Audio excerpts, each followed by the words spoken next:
حج سے واپسی کو ابھی چند ہی دن ہوئے تھے، اور اسی سفر حج کے دوران حضرت عمر رضی اللہ تعالی عنہ نے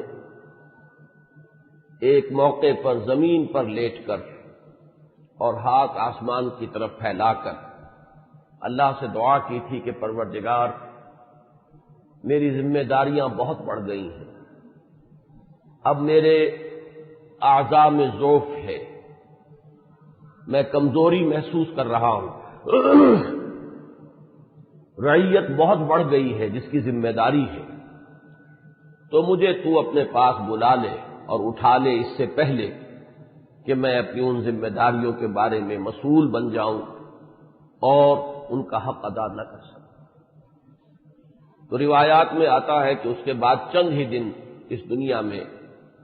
انہوں نے بسر کیے ہیں، اس کے بعد یہ قاتلانہ حملہ ہوا۔ 3 دن آپ زندگی اور موت کی کشمکش میں مبتلا رہے ہیں۔